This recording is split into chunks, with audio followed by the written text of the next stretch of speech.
Hi friends, welcome to the channel. ಇವತ್ತಿನ ವಿಡಿಯೋದಲ್ಲಿ ಈರುಳ್ಳಿ ದೋಸೆ ಹೇಗೆ ಮಾಡೋದು ಅಂತ ನೋಡ್ಕೊಳ್ಳೋಣ. ಆಲ್ಮೋಸ್ಟ್ ಹೋಟೆಲ್ಗಳಲ್ಲಿ ನೀವೆಲ್ಲ ಈರುಳ್ಳಿ ದೋಸೆನ ತಿಂದಿರ್ತೀರಾ. ಅದೇ ರೀತಿಯಾಗಿ ಮನೆಯಲ್ಲಿ ತುಂಬಾ ಸುಲಭವಾಗಿ ಮತ್ತು ಅದೇ ಟೇಸ್ಟಿಗೆ ಹೇಗೆ ಮಾಡೋದು ಅಂತ ನೋಡ್ಕೊಳ್ಳೋಣ. ಅದಕ್ಕೂ ಮುಂಚೆ ಚಾನಲ್ಗೆ ಹೊಸದಾಗಿ ನೋಡ್ತಾ ಇದ್ದರೆ ಪ್ಲೀಸ್ ಸಬ್ಸ್ಕ್ರೈಬ್ ಮಾಡಿಕೊಂಡು ಪಕ್ಕದಲ್ಲೇ ಕಾಣಿಸೋ ಬೆಲ್ಲೈಕನ್ನ ಕ್ಲಿಕ್ ಮಾಡ್ಕೊಳ್ಳಿ. ಹಾಗೆ ಈ ವಿಡಿಯೋ ಇಷ್ಟ ಆದರೆ ಪ್ಲೀಸ್ ಈ ವಿಡಿಯೋಗೆ ಒಂದು ಲೈಕ್ ಕೊಟ್ಟು ಹಾಗೆ ನಿಮ್ಮ ಫ್ಯಾಮಿಲಿ ಫ್ರೆಂಡ್ಗೂ ಶೇರ್ ಮಾಡ್ಕೊಳ್ಳಿ. ಇಲ್ಲಿ ನಾನು ಒಂದು ಪಾತ್ರೆಗೆ ಒಂದು 4 ಲೋಟ ಆಗೋಷ್ಟು ಅಕ್ಕಿನ ಹಾಕ್ಕೊತಿದ್ದೀನಿ. ಒಂದು 4 ಕಪ್ ಹಾಕ್ಕೊತಿದ್ದೀನಿ. ಅಳತೆ ಪ್ರಮಾಣದಲ್ಲಿ ಆದರೆ ಲೋಟದಲ್ಲಿ ಅಥವಾ ಕಪ್ಪಲ್ಲಿ ಹಾಕ್ಕೊಳ್ಬೋದು. 1 kg ಅಕ್ಕಿಗೆ 1 ಕಪ್ ಆಗೋಷ್ಟು, ಅದೇ ಕಪ್ಪಲ್ಲಿ 1 ಕಪ್ ಆಗೋಷ್ಟು ಉದ್ದಿನಬೇಳೆ, 1/4 ಕಪ್ ಆಗೋಷ್ಟು ಕಡಲೆಬೇಳೆ ಹಾಕ್ಕೊಂಡು 1 ಟೀ ಸ್ಪೂನ್ ಆಗೋಷ್ಟು ಮೆಂತ್ಯಕಾಳನ್ನ ಹಾಕ್ಕೊತಿದ್ದೀನಿ. ಅದೇ ಕಪ್ಪಲ್ಲಿ 1 ಕಪ್ ಆಗೋಷ್ಟು ಅವಲಕ್ಕಿನ ಹಾಕ್ಕೊತಿದ್ದೀನಿ. ಅವಲಕ್ಕಿನ ನಾನು ಮುಂಚೆನೇ ತೊಳೆದೇ ಹಾಕ್ಕೊತಿದ್ದೀನಿ. ಈಗ ಒಂದು ಸಲ ಮಿಕ್ಸ್ ಮಾಡ್ಕೊತಿದ್ದೀನಿ. ಈಗ ಫುಲ್ಲು ಚೆನ್ನಾಗಿ ಮಿಕ್ಸ್ ಮಾಡ್ಕೊಂಡಿದ್ದಾದಮೇಲೆ ಒಂದು 4 ರಿಂದ 5 ಸರಿ ಚೆನ್ನಾಗಿ ತೊಳ್ಕೊಳ್ಳೋಣ. ತೊಳೆದ್ಬಿಟ್ಟು ಅದು ನೆನೆಯಷ್ಟು ನೀರು ಹಾಕ್ಬಿಟ್ಟು ಒಂದು 4 ರಿಂದ 5 ಅವರ್ ನೆನೆಸ್ಕೊಳ್ಬೇಕಾಗುತ್ತೆ. ನಾನು ಬೆಳಗ್ಗೆನೇ 10 ಗಂಟೆಯಲ್ಲಿ ನೆನೆಸಿಟ್ಕೊಂಡಿದ್ದೀನಿ. ಈಗ ನೋಡಿ ಮುಳುಗೋಷ್ಟು ನೀರು ಹಾಕ್ಕೊಂಡು ನೆನೆಯೋದಕ್ಕೆ ಬಿಡೋಣ. ಒಂದು ತಟ್ಟೆ ಮುಚ್ಚಿಬಿಟ್ಟು ನಾನು 10 ಗಂಟೆಗೆ ಊರಾಕ್ಬಿಟ್ಟು ಒಂದು 4 ಗಂಟೆಗೆ ರುಬ್ಕೊಳ್ತಾ ಇದ್ದೀನಿ. ಈಗ ಚಳಿ ಇರೋದ್ರಿಂದ ಚೆನ್ನಾಗಿ ಉಬ್ಬಿ ಬರೋದಿಲ್ಲ. ಸೊ ಅದಕ್ಕೋಸ್ಕರ ನಾನು ಬೇಗನೆ ರುಬ್ಕೊಳ್ತಾ ಇದ್ದೀನಿ. ಒಂದು 4 ಗಂಟೆಗೆ ರುಬ್ಕೊಳ್ತಿದ್ದೀನಿ. ಬೇಗ ನೆನೆಸಿದ್ರೆ ಬೇಗ ರುಬ್ಕೊಳ್ಬೋದಂತ 10 ಗಂಟೆಗೆ ನೆನೆಸಿಟ್ಟಿದ್ದೆ. ಈಗ ಇದನ್ನು ಒಂದು ಮಿಕ್ಸಿ ಜಾರ್ಗೆ ಹಾಕ್ಬಿಟ್ಟು ಒಂದು 3 ಸೌಟ್ ಆಗೋಷ್ಟು ಹಾಕ್ಕೊಂಡು 1 ಸೌಟ್ ಆಗೋಷ್ಟು ನೀರು ಹಾಕ್ಬಿಟ್ಟು ನುಣ್ಣಗೆ ರುಬ್ಕೊಳ್ತಾ ಇದ್ದೀನಿ. ತುಂಬಾ ಚೆನ್ನಾಗಿರುತ್ತೆ. ಈಗ ನೋಡಿ ರುಬ್ಬಿರೋದನ್ನೆಲ್ಲ ಒಂದು ಪಾತ್ರೆಗೆ ಹಾಕ್ಕೊತಿದ್ದೀನಿ. ಈ ಬ್ಯಾಟರ್ಗೆ ರುಬ್ಕೊಳ್ಬೇಕು. ತುಂಬ ನೀರು ಹಾಕಿ ರುಬ್ಕೊಳೋದಕ್ಕೆ ಹೋಗ್ಬೇಡಿ, ಚೆನ್ನಾಗಿ ನುಣ್ಣಗೆ ಆಗೋದಿಲ್ಲ. ಸ್ವಲ್ಪನೇ ನಿಮಗೆ ನೋಡಿಕೊಂಡು ನೀರು ಹಾಕ್ಕೊಂಡು ರುಬ್ಕೊಳ್ಬೇಕಾಗುತ್ತೆ. ಈಗ ರುಬ್ಬಿರೋದನ್ನೆಲ್ಲ ಒಂದು ಪಾತ್ರೆಗೆ ಹಾಕ್ಬಿಟ್ಟು ಲಾಸ್ಟಲ್ಲಿ ಒಂದು ಮಿಕ್ಸಿ ಜಾರ್ಗೆ ಸ್ವಲ್ಪ ನೀರು ಹಾಕ್ಕೊಂಡು ಅದರಲ್ಲಿರೋದನ್ನೆಲ್ಲನೂ ಹಾಕ್ಬಿಟ್ಟು ಅದನ್ನು ಮಿಕ್ಸಿ ಜಾರ್ನ ತೊಳೆದ್ಬಿಟ್ಟು ಅದು ಸಹ ನೀರು ಹಾಕ್ಕೊಳ್ತಾ ಇದ್ದೀನಿ. ಸ್ವಲ್ಪನೇ ನೀರು ಹಾಕ್ಕೊಂಡು ಇದಕ್ಕೆ ರುಚಿಗೆ ಎಷ್ಟು ಬೇಕಾಗುತ್ತೋ ಅಷ್ಟು ಉಪ್ಪು ಹಾಕಿ ಕೈಯಲ್ಲಿ ಚೆನ್ನಾಗಿ ಮಿಕ್ಸ್ ಮಾಡ್ಕೊಳ್ಳೋಣ. ಸೌಟಲ್ಲಿ ಮಿಕ್ಸ್ ಮಾಡೋದಕ್ಕೆ ಹೋಗ್ಬಿಡಿ, ಕೈಯಲ್ಲೇ ಚೆನ್ನಾಗಿ ಮಿಕ್ಸ್ ಮಾಡ್ಕೊಳ್ಳೋಣ. ಈ ಬೇಸಿಗೆ ಇದ್ದರೆ ಚೆನ್ನಾಗಿ ಉಬ್ಬಿ ಬರುತ್ತೆ ಬೆಳಗ್ಗೆ ಅಷ್ಟರಲ್ಲಿ. ಈಗ ಮಳೆಗಾಲ ಅಲ್ವಾ, ಮಳೆ ಅಥವಾ ಚಳಿ ಇರೋದ್ರಿಂದ ಚೆನ್ನಾಗಿ ಆಗೋದೇ ಇಲ್ಲ. ಈ ರೀತಿಯಾಗಿ ಚೆನ್ನಾಗಿ ಒಂದು 5 ರಿಂದ 6 ನಿಮಿಷ ಆಗೋವರೆಗೂ ಚೆನ್ನಾಗಿ ಕೈಯಲ್ಲೇ ಮಿಕ್ಸ್ ಮಾಡಿಕೊಂಡು ತಟ್ಟೆ ಮುಚ್ಚಿಬಿಟ್ಟು ಒಂದು ಓವರ್ ನೈಟು ಒಂದು ಬೆಚ್ಚಗಿರೋ ಜಾಗದಲ್ಲಿ ಇಟ್ಬಿಡಿ. ನಾನು ಸ್ಟವ್ ಹತ್ರನೇ ಇಟ್ಟಿದ್ದೆ. ಬೆಚ್ಚಗಿರೋ ಜಾಗದಲ್ಲಿ ಇಟ್ಟು ಚೆನ್ನಾಗಿ ಉಬ್ಬಿ ಬರುತ್ತೆ. ಈಗ ಚಳಿ ಇರೋದ್ರಿಂದ ಚೆನ್ನಾಗಿ ಉಬ್ಬಿ ಬರೋದಿಲ್ಲ. ಅದಕ್ಕೋಸ್ಕರ ನಾನು ಸ್ಟವ್ ಹತ್ರನೇ ಇಟ್ಟಿದ್ದೆ, ಬಿಸಿ ಇರಲಿ ಅಂತ. ಅಡುಗೆ ಮಾಡುವಾಗ ಎಲ್ಲನೂ ಸ್ವಲ್ಪ ಹಬೆ ಎಲ್ಲ ತಗಲುತ್ತಲ್ಲ, ಸೊ ಅದಕ್ಕೋಸ್ಕರ ಬೆಚ್ಚಗಿರೋ ಜಾಗದಲ್ಲೇ ಇಟ್ಬಿಟ್ಟು ಒಂದು ಓವರ್ ನೈಟ್ ಇಟ್ಟಿದ್ದೆ. ಬೆಳಗ್ಗೆ ಆಗೋಷ್ಟರಲ್ಲಿ ಸ್ವಲ್ಪ ಉಬ್ಬಿ ಬಂದಿತ್ತು. ನೀವು ಬೇಕು ಅಂದರೆ ಸೋಡಾ ಸಹ ಹಾಕ್ಕೊಳ್ಬೋದು. ನಾನು ಬೆಳಿಗ್ಗೆಗೆ ಸೋಡಾ ಹಾಕ್ಕೊಳ್ಳೋಣ ಅಂತ ಹಾಗೆ ಸ್ವಲ್ಪ ಉಪ್ಪು ಹಾಕ್ಬಿಟ್ಟು ಕಲಸಿಡ್ತಾ ಇದ್ದೀನಿ. ದೋಸೆಗಳಲ್ಲಿ ವೆರೈಟಿ ದೋಸೆಗಳಿದೆ. ಈ ರೀತಿಯಾಗಿ ಈರುಳ್ಳಿ ದೋಸೆನ ಮಾಡಿಕೊಡಿ, ತುಂಬಾ ಇಷ್ಟ ಆಗುತ್ತೆ. ಮನೆಯೆಲ್ಲ ಘಮ ಘಮ ಅಂತ ಇರುತ್ತೆ ಮಾಡ್ತಾ ಇದ್ರೆ. ನೋಡಿ ಈಗ ಬೆಳಿಗ್ಗೆಗೆ ತೆಗೆದು ನೋಡ್ತಿದ್ದೀನಿ, ಸ್ವಲ್ಪ ಉಬ್ಬಿದೆ ಅಷ್ಟೇನೆ. ಸ್ವಲ್ಪ ತಿಕ್ನೆಸ್ ಕೂಡ ಆಗಿದೆ, ಬ್ಯಾಟರ್ ಕೂಡ ಚೆನ್ನಾಗಿ ಬಂದಿದೆ. ಈಗ ಇದಕ್ಕೆ ನೀರು ಏನೋ ಹಾಕ್ಕೊಳೋದಕ್ಕೆ ಹೋಗ್ತಾಯಿಲ್ಲ ನಾನು. ಇದಕ್ಕೆ ಸ್ವಲ್ಪ ಸೋಡಾ ಹಾಕ್ಕೊಳ್ಳೋಣ ಅಂದ್ಕೊಂಡಿದ್ದೀನಿ. ಸೋಡಾ ಹಾಕ್ಕೊಳ್ಳೋಕ್ಕಿಂತ ಮುಂಚೆನೇ ಸ್ವಲ್ಪ ಹಿಟ್ಟನ್ನ ಎತ್ತಿಟ್ಕೊಳ್ಳೋಣ ಅಂತ. ಮಕ್ಕಳೇನಾದರೂ ಕೇಳಿದ್ರೆ ನೆಕ್ಸ್ಟ್ ಡೇಗೆ ಅಥವಾ ಮಾಡ್ಕೊಳ್ಳೋಣ ಅಂತ. ಇಷ್ಟು ದೋಸೆ ಸಾಕಾಗುತ್ತೆ. ಇದಕ್ಕೋಸ್ಕರ ಸ್ವಲ್ಪ ದೋಸೆ ಹಿಟ್ಟನ್ನ ಒಂದು ಬಟ್ಲಿಗೆ ಹಾಕ್ಬಿಟ್ಟು ಎತ್ತಿಟ್ಕೊಳ್ತಾ ಇದ್ದೀನಿ. ಫ್ರಿಜ್ಜಲ್ಲಿ ಇಟ್ಟರೆ ಒಂದು 2 ರಿಂದ 3 ದಿನದವರೆಗೂ ಮಾಡ್ಕೊಳ್ಬೋದು ಅಂತ. ಈಗ ಇದಕ್ಕೆ 1 ಟೀ ಸ್ಪೂನ್ ಆಗೋಷ್ಟು ಸಕ್ಕರೆ ಹಾಕ್ಕೊಳ್ತಾ ಇದ್ದೀನಿ. ಸಕ್ಕರೆ ಹಾಕೋದ್ರಿಂದ ಇದಕ್ಕೆ ರೆಡ್ ಕಲರ್ ಬರುತ್ತೆ, ದೋಸೆ ಕೂಡ ಚೆನ್ನಾಗಿ ಕಾಣಿಸುತ್ತೆ ಕಲರ್ಫುಲ್ಲಾಗಿ. ಸ್ವಲ್ಪ ಒಂದು 1/4 ಟೀ ಸ್ಪೂನ್ ಆಗೋಷ್ಟು ಸೋಡಾ ಹಾಕ್ಕೊಂಡು ಒಂದು ತಟ್ಟೆನ ಮುಚ್ಚಿ ಕಲಿಸ್ಬಿಟ್ಟು ಎತ್ತಿಟ್ಕೊಂಬಿಡೋಣ. ಅಷ್ಟರಲ್ಲಿ ನಾವು ತೆಂಗಿನಕಾಯಿ ಚಟ್ನಿ ಏನಾದರೂ ರೆಡಿ ಮಾಡ್ಕೊಳ್ಳೋಣ. ತೆಂಗಿನಕಾಯಿ ಚಟ್ನಿ ಅಥವಾ ಪಲ್ಯ ಏನಾದರೂ ಮಾಡ್ಕೊಳ್ಬೋದು. ನಾನು ಈರುಳ್ಳಿ ದೋಸೆ ಮಾಡ್ತಿದ್ದೀನಲ್ಲ, ಸೊ ಅದಕ್ಕೋಸ್ಕರ ಚಟ್ನಿ ಮಾತ್ರನೇ ಮಾಡ್ಕೊತಿದ್ದೀನಿ, ಸಾಕಾಗುತ್ತೆ. ಪಲ್ಯ ಏನೋ ಅವಶ್ಯಕತೆ ಇರೋದಿಲ್ಲ ಅಂತ. 1 ಕಪ್ ಆಗೋಷ್ಟು ತೆಂಗಿನಕಾಯಿನ ಹಾಕ್ಕೊಂಡು ಅದೇ ಕಪ್ ಅಳತೆಯಲ್ಲಿ ಹುರ್ಗಡ್ಲೆ ಹಾಕ್ಕೊತಾ ಇದ್ದೀನಿ. ಇದಕ್ಕೆ ಸ್ವಲ್ಪ ಶುಂಠಿ ಹಾಕ್ಕೊತಾ ಇದ್ದೀನಿ, ಸ್ವಲ್ಪ ಬೆಳ್ಳುಳ್ಳಿ, 1 ಗಡ್ಡೆ ಆಗೋಷ್ಟು ಬೆಳ್ಳುಳ್ಳಿ, ಅದೇ ಕಪ್ಪಲ್ಲಿ ಒಂದು ಕಪ್ ಆಗೋಷ್ಟು ಹಸಿ ಕಡಲೆ ಬೀಜ ಹಾಕ್ಕೊತಾ ಇದ್ದೀನಿ. 1 ಈರುಳ್ಳಿ, ಸ್ವಲ್ಪ ಹುಣಸೆಹಣ್ಣು, ಖಾರಕ್ಕೆ ಹಸಿರು ಮೆಣಸಿನ್ಕಾಯಿ ಹಾಕ್ಕೊತಿದ್ದೀನಿ. ಇಲ್ಲಿ ನಾನು ಹಸಿ ಕಡಲೆ ಬೀಜನೇ ಹಾಕ್ಕೊತಿದ್ದೀನಿ, ಹುರಿದಿಲ್ಲ. ಬೇಕು ಅಂದರೆ ಹುರ್ಕೊಂಡು ಸಹ ಹಾಕ್ಕೊಳ್ಬೋದು, ಹುರಿದಿಲ್ಲ ಅಂದರೂ ಪರವಾಗಿಲ್ಲ, ಹಾಗೆ ಹಾಕ್ಕೊಳ್ಳಿ, ತುಂಬಾ ಚೆನ್ನಾಗಿರುತ್ತೆ. ಸ್ವಲ್ಪ ಕೊತ್ತಂಬರಿ ಸೊಪ್ಪು ಮತ್ತು ಪುದೀನ, ರುಚಿಗೆ ಉಪ್ಪು ಹಾಕಿ ಸ್ವಲ್ಪ ನೀರು ಹಾಕ್ಕೊಂಡು ರುಬ್ಬಿಟ್ಕೊಂಡಿದ್ದೀನಿ. ಈಗ ರುಬ್ಬಿಟ್ಟಿರೋದನ್ನೆಲ್ಲ ಒಂದು ಪಾತ್ರೆಗೆ ಹಾಕ್ಕೊಂಡು ನಮಗೆ ಚಟ್ನಿ ಯಾವ ಕನ್ಸಿಸ್ಟೆನ್ಸಿ ಬೇಕಾಗುತ್ತೋ ಅಷ್ಟು ನೀರು ಹಾಕ್ಕೊಂಡು ಚೆನ್ನಾಗಿ ಮಿಕ್ಸ್ ಮಾಡ್ಕೊಳ್ಳೋಣ.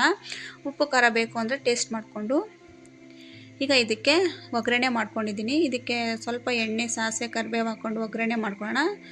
ಇದಿಷ್ಟನ್ನು ಮಿಕ್ಸ್ ಮಾಡಿಕೊಂಡು ಒಂದು ಸೈಡ್ಗೆ ಎತ್ತಿಟ್ಕೊಳ್ಳೋಣ. ಈಗ ಈರುಳ್ಳಿ ದೋಸೆಗೆ ಈರುಳ್ಳಿ ರೆಡಿ ಮಾಡ್ಕೊತಾ ಇದ್ದೀನಿ. ಈರುಳ್ಳಿನ ನೋಡಿ ಈ ರೀತಿಯಾಗಿ ಈರುಳ್ಳಿ ಕಟ್ಟರ್ನ ತಗೊಂಡಿದ್ದೀನಿ. ಈರುಳ್ಳಿ ಕಟ್ಟರ್ ಇಲ್ಲ ಅಂದರೆ ನಿಮ್ಮ ಮನೆಯಲ್ಲಿ ಒಂದು ಮೀಶೋ ಅಥವಾ ಫ್ಲಿಪ್ಕಾರ್ಟಲ್ಲಿ ಆರ್ಡ್ರ್ ಮಾಡಿ. 150 ರೂಪಾಯಿ ಒಳಗಡೆ ಸಿಕ್ಬಿಡುತ್ತೆ. ತುಂಬಾ ಯೂಸ್ಫುಲ್ ಆಗುತ್ತೆ ಹೆಣ್ಮಕ್ಳಿಗಂತೂ. ಹಬ್ಬದ ಟೈಮಲ್ಲಿ ಮತ್ತು ಏನಾದರೂ ಫಂಕ್ಷನ್ ಇರೋ ಟೈಮಲ್ಲೆಲ್ಲ ನಮಗೆ ತುಂಬಾ ಹೆಲ್ಪ್ಫುಲ್ ಆಗುತ್ತೆ ಈ ಕಟ್ಟರು. ಆನಿಯನ್ ಕಟ್ಟರ್ ಅಂತ ಹಾಕಿದ್ರೆ ಸಾಕು, ಅದರಲ್ಲೇ ಸಿಗುತ್ತೆ. ಮೀಶೋಲ್ಲಿ ತಗೊಳ್ಳಿಕ್ಕೆ ತುಂಬಾ ಚೆನ್ನಾಗಿರುತ್ತೆ. ನೋಡಿ ಈ ರೀತಿಯಾಗಿ ಎಲ್ಲ ಒಂದೇ ಸಮ ಕಟ್ಟಾಗುತ್ತೆ. ಒಂದು 2 ನಿಮಿಷದೊಳಗಡೆ ನಾವು ಈರುಳ್ಳಿನ ಕಟ್ ಬಿಡ್ಬೋದು. ಇಷ್ಟು ಸುಲಭವಾಗಿ ಮಾಡ್ಕೊಂಬಿಡ್ಬೋದು. ನಮಗೆ ಕಟ್ ಮಾಡೋವಾಗೆಲ್ಲ ಕಣ್ಣಲ್ಲಿ ನೀರು ಬರ್ತಾ ಇರುತ್ತಲ್ಲ, ಸೊ ಈ ರೀತಿಯಾಗಿ ಮಾಡಿಕೊಂಡ್ರೆ ಯಾವುದೇ ಟೆನ್ಷನ್ ಇರೋದಿಲ್ಲ ಈರುಳ್ಳಿ ಕಟ್ ಮಾಡೋವಾಗ. ಮತ್ತು ಒಂದೇ ಸೈಜಲ್ಲೇ ಕಟ್ ಮಾಡ್ಕೊಬೋದು. ಚೆನ್ನಾಗಿರುತ್ತೆ, ಚೆನ್ನಾಗಿ ಚಾಪ್ ಕೂಡ ಆಗುತ್ತೆ. ನಾನು ಇದು ತಗೊಂಡು ಒಂದು 2 ವರ್ಷ ಆಯಿತು, ಏನೂ ಪ್ರಾಬ್ಲಮ್ ಆಗಿಲ್ಲ. ಅಷ್ಟು ಚೆನ್ನಾಗಿದೆ. ನಾನು ಯಾವಾಗಲೂ ಇದನ್ನೇ ಯೂಸ್ ಮಾಡ್ತೀನಿ ಫಂಕ್ಷನ್ ಟೈಮಲ್ಲೆಲ್ಲನೂ.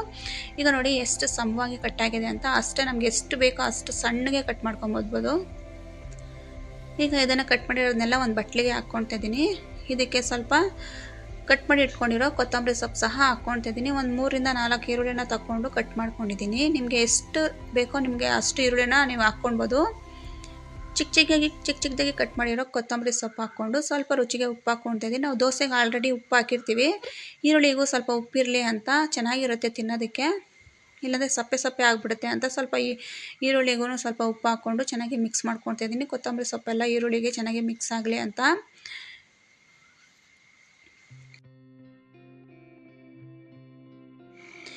ಈಗ ಇದನ್ನು ಎತ್ತಿಟ್ಕೊಳ್ಳೋಣ. ಹೆಂಚಿನ ಕಾಯೋದಕ್ಕೆ ಇಟ್ಟಿದೆ, ಅದು ಸಹ ಚೆನ್ನಾಗಿ ಬಿಸಿ ಆಗೋವರೆಗೂ ಕಾದಿದೆ. ಇವಾಗ ಮೀಡಿಯಮ್ ಫ್ಲೇಮಲ್ಲೇ ಇಟ್ಕೊಂಡು ದೋಸೆ ಹಿಟ್ಟನ್ನ ಎಷ್ಟು ಬೇಕೋ ಅಷ್ಟು ಹಾಕ್ಕೊಳ್ಳೋಣ. 1.5 ಸೌಟ ಆಗೋಷ್ಟು ಹಾಕ್ಕೊಂಡು ನಾನು ಹಾಗೆ ತಿರ್ಸ್ಕೊಳೋದಕ್ಕೆ ಹೋಗ್ತಾ ಇಲ್ಲ. ಈಗ ಈರುಳ್ಳಿ ಮಿಕ್ಸ್ ಮಾಡ್ಕೊಂಡಿರೋದನ್ನೆಲ್ಲ ಸ್ಟಫಿಂಗ್ನೆಲ್ಲನೂ ಈ ರೀತಿಯಾಗಿ ಹಾಕ್ಕೊಂಡು ಕೈಯಲ್ಲೇ ನಾವು ಶೇಪ್ ಮಾಡ್ಕೊಳ್ಳೋಣ. ನಿಮಗೆ ಎಷ್ಟು ಬೇಕೋ ಅಷ್ಟು ಈರುಳ್ಳಿನ ಹಾಕ್ಕೊಂಡು ಈ ರೀತಿಯಾಗಿ ಶೇಪ್ ಮಾಡ್ಕೊಳ್ಳೋಣ. ಚೆನ್ನಾಗಿ ಕೋಟಿಂಗ್ ಆಗುತ್ತೆ. ಈರುಳ್ಳಿ ಎಲ್ಲ ದೋಸೆ ಹಿಟ್ಟಿಗೆ ಹೋಗ್ಬಿಟ್ಟು ಚೆನ್ನಾಗಿ ಅಂಟ್ಕೊಂಡು ಚೆನ್ನಾಗಿ ಕ್ರಿಸ್ಪಿಯಾಗಿ ಬೆಂದ್ಕೊಳುತ್ತೆ. ಈಗ ಇದಕ್ಕೆ ತುಪ್ಪ ಅಥವಾ ಎಣ್ಣೆ ಹಾಕ್ಕೊಳ್ಳಿ. ತುಪ್ಪ ಹಾಕಿದ್ರೆ ತುಂಬಾ ಟೇಸ್ಟಿಯಾಗಿ ಬರುತ್ತೆ ದೋಸೆಗೆ. ಈಗ ಆದಮೇಲೆ ಒಂದು ತಟ್ಟೆನ ಮುಚ್ಚಿಬಿಟ್ಟು ಒಂದು 2 ನಿಮಿಷ ಮೀಡಿಯಮ್ ಉರಿಯಲ್ಲೇ ಬೇಯಿಸ್ಕೊಳ್ಳೋಣ. ಸ್ವಲ್ಪ ಬೆಂದಿದೆ ಆದಮೇಲೆ ಫ್ಲಿಪ್ ಮಾಡಿ ಮತ್ತೆ ಬ್ಯಾಕ್ ಸೈಡ್ ಸಹ ಬೇಯಿಸ್ಕೊಳ್ಳೋಣ. ನೋಡಿ ಎಷ್ಟು ಕಲರಾಗಿ ಬಂದಿದೆ ಅಂತ. ಸಕ್ಕರೆ ಹಾಕಿರೋದ್ರಿಂದ ರೆಡ್ಡಿಶ್ ಆಗಿ ತುಂಬಾ ಚೆನ್ನಾಗಿರುತ್ತೆ ನೋಡೋದಕ್ಕೆ. ಮನೆಯೆಲ್ಲ ಘಮ ಘಮ ಅಂತ ಇರುತ್ತೆ. ಮಾಡ್ತಾಯಿದ್ರೆ ಈರುಳ್ಳಿ ದೋಸೆನ ಒಂದ್ಸಲ ಮಾಡಿ, ನೆಕ್ಸ್ಟ್ ಟೈಮ್ ಏನಾದರೂ ದೋಸೆ ಮಾಡಬೇಕು ಅಂತಿದ್ರೆ ಈರುಳ್ಳಿ ದೋಸೆನ ಖಂಡಿತವಾಗ್ಲೂ ಟ್ರೈ ಮಾಡಿ, ತುಂಬಾ ಚೆನ್ನಾಗಿ ಬರುತ್ತೆ. ನೋಡಿ ಈಗ ಬ್ಯಾಕ್ ಸೈಡ್ ಕೂಡ ಬೆಂದಿದೆ. ಈಗ ಟರ್ನ್ ಮಾಡಿ ದೋಸೆನ ಸರ್ವ್ ಮಾಡ್ಕೊಂಡು ತಿನ್ಬೋದು. ಅದೇ ರೀತಿಯಾಗಿ ಮತ್ತೊಂದು ದೋಸೆ ಸಹ ಹಾಕ್ಕೊಳ್ಳೋಣ. ತುಂಬಾ ಕಲರ್ಫುಲ್ಲಾಗಿ ತುಂಬಾ ಟೇಸ್ಟಿಯಾಗಿ ಮತ್ತು ಅಷ್ಟೇ ಸುಲಭವಾಗಿ ಬ್ರೇಕ್ಫಾಸ್ಟ್ಗೆ ಮತ್ತು ಲಂಚ್ ಬಾಕ್ಸು ಸಹ ಹಾಕಿ ಕಳಿಸ್ಬೋದು. ಮಕ್ಕಳಂತೂ ಸಖತ್ ಟೇಸ್ಟಿಯಾಗಿರುತ್ತಲ್ಲ, ತುಂಬಾ ಇಷ್ಟಪಟ್ಟು ತಿಂತಾರೆ. ಒಂದು ತಿನ್ನೋ ಜಾಗದಲ್ಲಿ 2 ಕೂಡ ತಿಂದ್ಬಿಡ್ತಾರೆ, ಅಷ್ಟು ರುಚಿಯಾಗಿರುತ್ತೆ. ಬಿಸಿಯಾಗಂತೂ ಈ ಚಳಿಗೆ ಸಖತ್ತಾಗಿರುತ್ತೆ. ಬ್ರೇಕ್ಫಾಸ್ಟ್ ಸಹ ಟೆನ್ಷನ್ ಇರೋದಿಲ್ಲ, ಅಷ್ಟು ಬೇಗ ಆಗಿಬಿಡುತ್ತೆ. ಪಲ್ಯ ಮಾಡಬೇಕಪ್ಪ ಅದು ಇದು ಅಂತ ಏನು ಟೆನ್ಷನ್ ಇರೋದಿಲ್ಲ. ಈ ರೀತಿಯಾಗಿ ಚಟ್ನಿ ಮಾಡ್ಕೊಂಡ್ಬಿಟ್ರೆ ಸಾಕು. ಈರುಳ್ಳಿ ದೋಸೆಗೆ ಸಖತ್ ಕಾಂಬಿನೇಷನ್ ಆಗಿರುತ್ತೆ. ಮತ್ತೊಂದು ಸಹ ಅದೇ ರೀತಿಯಾಗಿ ಈರುಳ್ಳಿ ಎಲ್ಲ ಸ್ಟಫಿಂಗ್ಗೆ ಈ ರೀತಿಯಾಗಿ ಕೈಯಲ್ಲೇ ತಟ್ಕೊಂಡು 1 ಟೇಬಲ್ ಸ್ಪೂನ್ ಆಗೋಷ್ಟು ಎಣ್ಣೆ ಹಾಕ್ಬಿಟ್ಟು ಒಂದು ಲಿಡ್ನ ಕ್ಲೋಸ್ ಮಾಡಿ ಮತ್ತೆ ಅದೇ ರೀತಿಯಾಗಿ ಬೇಯಿಸ್ಕೊಳ್ಳೋಣ. ನಿಮಗೆ ಎಷ್ಟು ತೆಳು ಬೇಕೋ ಎಷ್ಟು ಮಂದ ಬೇಕೋ ಅಷ್ಟು ಮಾಡ್ಕೊಂಬಿಡ್ಬೋದು. ಪಟ್ ಅಂತ ಬ್ರೇಕ್ಫಾಸ್ಟ್ ಸಹ ರೆಡಿ ಆಗಿಬಿಡುತ್ತೆ. ಈಗ ಇದನ್ನು ಸರ್ವ್ ಮಾಡ್ಕೊಂಡು ತಿಂತಿದ್ರೆ ಸಖತ್ತಾಗಿರುತ್ತೆ. ಈರುಳ್ಳಿ ಚಟ್ನಿ ಅಥವಾ ಟೊಮೊಟೊ ಚಟ್ನಿ ನಿಮ್ಗೆ ಯಾವ್ದು ಇಷ್ಟ ಆಗುತ್ತೋ ಅದನ್ನು ಮಾಡ್ಕೊಂಡು ತಿನ್ಬೋದು. ಹೋಟೆಲ್ಗಳಲ್ಲಿ ಸಿಗುತ್ತಲ್ಲ ಅದೇ ಟೇಸ್ಟ್ ಇರುತ್ತೆ. ಮನೆಯಲ್ಲೂ ಸಹ ಮಾಡಿಕೊಂಡ್ರೆ ಮನೆಯಲ್ಲಿ ತುಂಬಾ ಹೆಲ್ದಿಯಾಗಿ ಮಾಡ್ಕೊಂಬಿಡ್ಬೋದು. ಹೋಟ್ಲುಗಳಲ್ಲಿ ಸಿಗೋ ಥರನೇ ಮನೆಯಲ್ಲೇ ಸಖತ್ ಟೇಸ್ಟಿಯಾಗಿ ಮತ್ತು ಸೂಪರ್ ಫಾಸ್ಟಾಗಿ ಮಾಡ್ಕೊಂಬಿಡ್ಬೋದು. ಈಗ ಇದನ್ನು ಸಹ ಟರ್ನ್ ಮಾಡಿಕೊಂಡು ಬ್ಯಾಕ್ ಸೈಡ್ ಸಹ ಬೇಯಿಸ್ಕೊಳ್ತಾ ಇದ್ದೀನಿ. ದೋಸೆಗಳಲ್ಲಿ ವೆರೈಟಿ ದೋಸೆ ಸಹ ಅಪ್ಲೋಡ್ ಮಾಡಿದ್ದೀನಿ. ಇಷ್ಟ ಇರೋರು ಚೆಕ್ ಮಾಡ್ಕೊಳ್ಳಿ. ನೆಕ್ಸ್ಟ್ ಟೈಮ್ ಏನಾದರೂ ಈ ರೀತಿಯಾಗಿ ದೋಸೆ ಮಾಡಬೇಕು ಅಂದರೆ ಈರುಳ್ಳಿ ದೋಸೆನ ಖಂಡಿತವಾಗ್ಲೂ ಟ್ರೈ ಮಾಡಿ ನೋಡಿ. ಹೇಗೆ ಬಂತು ಅಂತ ಕಮೆಂಟ್ ಬಾಕ್ಸಲ್ಲಿ ಕಮೆಂಟ್ ಹಾಕಿ.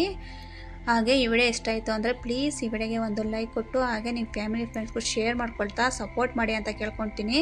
ನೋಡಿ ಈಗ ಎಷ್ಟು ಸಾಫ್ಟ್ ಆ್ಯಂಡ್ ಟೇಸ್ಟಿಯಾಗಿ ಬಂದಿದೆ ಅಂತ. ತುಂಬಾ ಮೃದುವಾಗಿರುತ್ತೆ ತಿನ್ನೋದಕ್ಕಷ್ಟೇನೆ. ಈಗ ಚಟ್ನಿ ಜೊತೆ ತಿಂತಾಯಿದ್ರಂತೂ ಆಹಾ ಸಖತ್ತಾಗಿರುತ್ತೆ ಚಳಿಗಂತೂ. ನೀವು ಒಂದ್ಸಲ ಈರುಳ್ಳಿ ದೋಸೆನ ಖಂಡಿತವಾಗ್ಲೂ ಟ್ರೈ ಮಾಡಿ ಹೇಗೆ ಬಂತು ಅಂತ ಕಮೆಂಟಲ್ಲಿ ತಿಳಿಸಿ. Thank you.